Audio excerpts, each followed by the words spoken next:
पुन्हा एकदा आपलं सरचे स्वागत आहे आपल्या मिस्टर अक्षय तोडकर यूट्यूब चॅनलवर. आणि मित्रांनो बघू शकतोय आज आपलं हे जे लोडिंग चालू आहे ते भूम परांडा यासाठी हे लोडिंग चालू आहे. वंजारवाडी म्हणून आहे तिथं आपण चंदनाची 1000 रोपांचं बुकिंग घेतलं होतं. 8 दिवसापूर्वी बुकिंग घेतलेलं आहे आणि आज रोजी म्हणजेच 13 जानेवारी 2026 रोजी आपले हे लोडिंग चालू आहे. आणि बघू शकतो ही 2 वर्षाची आपली रक्तीचंदनाची रोपं कशा पद्धतीची आहेत. आपण सांगताना 3-3.5 फूट उंची सांगितलेली आहे, पण देत असताना जवळजवळ 4 फुटाच्या वरची झाडं आपण त्यांना लोडिंग करत आहोत. 1000 रोपांची गाडी आहे. बघू शकतो इंट्रा गाडी आपल्याला पूर्णपणे 4 टनापर्यंत माल नेत्या. तर आपलं टोटल ही 3 टनाचा माल होणार आहे. 3 किलोची बॅग आहे. तर आता बघू शकतो की गाडीमध्ये कसं लोडिंग चालू आहे आणि या पद्धतीने हे नियोजन चालू आहे मित्रांनो. तर मित्रांनो बघू शकतो आपण की ही 4 फुटाची अशी झाडं आहेत. आता ही आपल्याला 10 बाय 10 वर लागवड करायची आहे. एकरी 450 ते 500 झाडं बसतात आणि येणाऱ्या 12 ते 15 वर्षामध्ये आपल्याला याला कटिंगला येत आहे.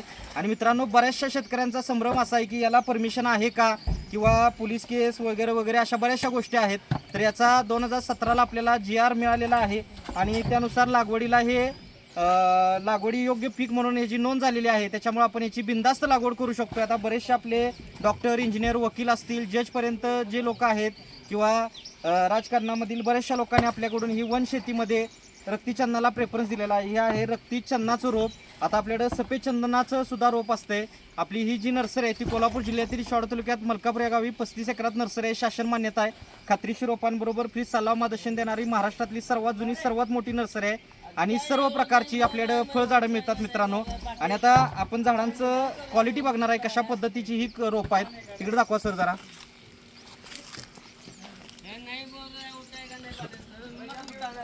आणि मित्रांनो बघू शकतो ही रोपांची अशी क्वालिटी अशा पद्धतीची ही रोप आहेत आणि 2 वर्षाची ही कलम आहेत. आपल्याकडं रक्तीचंदनामध्ये 1 वर्ष, 2 वर्ष, 3 वर्ष किंवा तयार झाडं म्हटलं तरी आपल्याला मिळत असतात.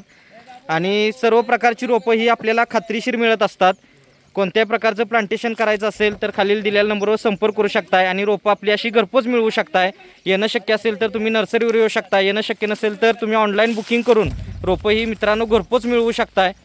आणि वनशेतीमध्ये आपल्याकडं चंदनाबरोबर सफेद चंदन असेल, सागवान असेल, मोहगनी, आगारवूड इत्यादी सर्व प्रकारची खात्रीशीर रोपं मिळतात.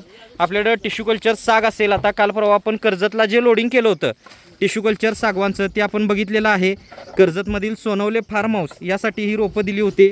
आता ही जी रोपं वंजारवाडीला निघालेली आहेत तिथंच आता आपले वाशिंबेमध्ये सुद्धा 500 झाडांचं लागवड झालेली आहे रक्तीचंदनाची.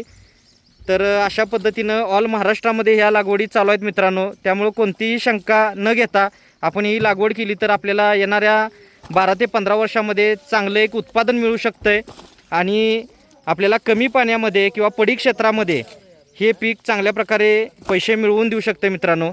तर अशा पद्धतीचं हे आहे ते रक्तीचंदन. आता रक्तीचंदनाचा थोडक्यात जर उपयोग म्हटला तर आपण जी रगात बावली बघतो म्हणजे आयुर्वेदिक उपयोग झाला.